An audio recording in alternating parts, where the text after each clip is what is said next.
राधा स्वामी जी, आप सबका एक और नई वीडियो में स्वागत है। आज हम इस वीडियो में डेरा व्यास में बाबा जी से हुए सवाल जवाब साझा करेंगे। संगत जी, जो भी हमारे चैनल पर नए हैं, चैनल को सब्सक्राइब ज़रूर करें जी। आज बाबा जी 3:45 पर स्टेज पर आ गए थे। आज बाबा जी ने संगत को काफ़ी हंसाया था, तो वीडियो को आखिर तक ज़रूर देखें जी। ये सवाल एक लड़के ने पूछा कि बाबा जी, ज़िंदगी में हमारा सच्चा मित्र कौन है? बाबा जी ने कहा, कोई भी नहीं। यहाँ सब अपनी ज़रूरतों के लिए एक दूसरे के साथ हैं। यहाँ तक कि सबसे करीबी रिश्ता माँ बाप और बच्चों का होता है, लेकिन वो भी बच्चे बड़े होकर पहचानते नहीं।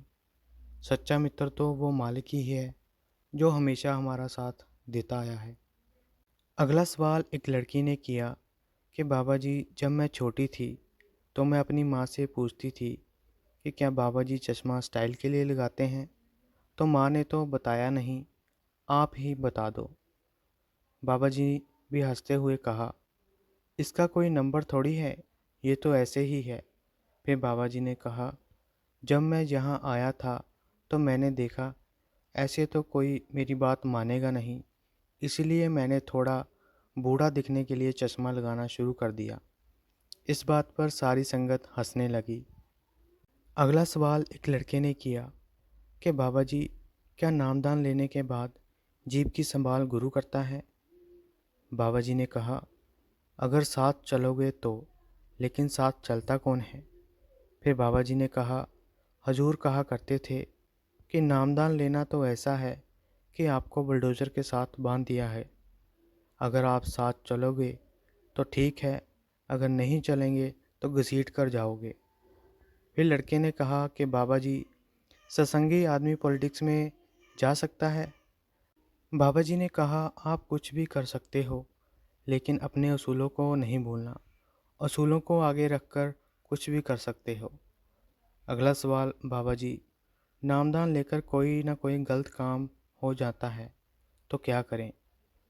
बाबा जी ने कहा, बेटा, जानबूझकर गलत ना करें। अगर जाने अनजाने में हो जाता है तो अलग बात है। अगला सवाल, बाबा जी, मेरे कुछ दोस्त हैं, लेकिन वो नॉनवेज खाते हैं और मैं उन्हें मना करता हूँ। वो कहते हैं कि एक ही तो लाइफ है, ऐश कर लेते हैं, तो मैं उनको ऐसा क्या कहूँ? बाबा जी ने कहा, बेटा, इन बातों पर बहस नहीं करनी चाहिए। परमार्थ और पॉलिटिक्स पर कभी बहस नहीं करनी। और किसी जीव को दुख देकर हम ये कैसे सोच सकते हैं कि हमें सुख मिलेगा?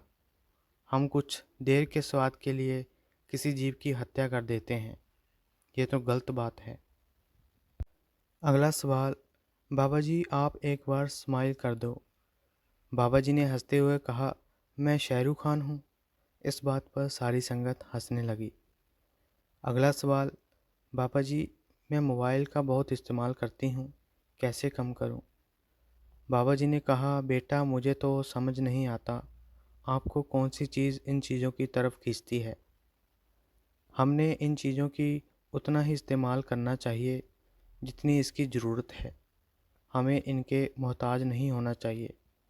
हमारे समय में ना सेलफोन थे, ना कंप्यूटर थे, लेकिन आजकल सब कुछ होते हुए भी बच्चे बोर हो जाते हैं। अगला सवाल एक लड़की ने किया कि बाबा जी, मेरा कोई सवाल नहीं, मैं अपने सारे सवालों का जवाब भजन सिमरन से अंदर पूछूंगी। बाबा जी ने कहा, बेटा, सोच तो बहुत अच्छी है आपकी।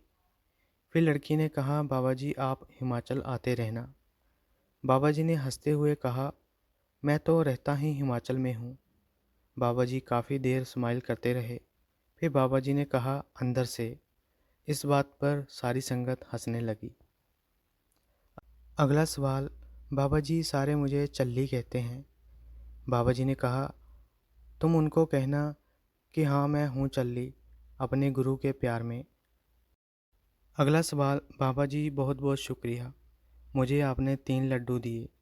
कल मेरी नामदान की पर्ची निकली थी और आज सवाल करने का मौका मिला, और कुछ दिन पहले मेरी गवर्नमेंट जॉब लगी।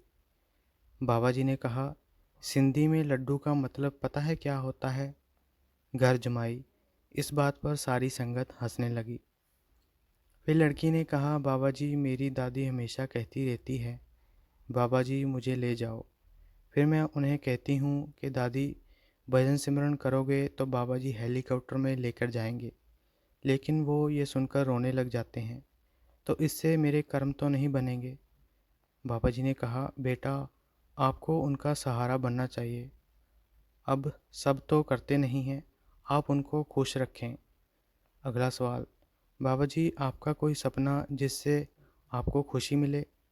बाबा जी ने कहा, मेरा सपना तो यही है कि सारी संगत भजन सिमरन करे और इसमें ही मेरी खुशी है। तो संगत जी आज की वीडियो में इतना ही। अगर आपको वीडियो अच्छी लगी तो लाइक शेयर और कमेंट करें और चैनल को भी सब्सक्राइब ज़रूर करें। राधा स्वामी जी।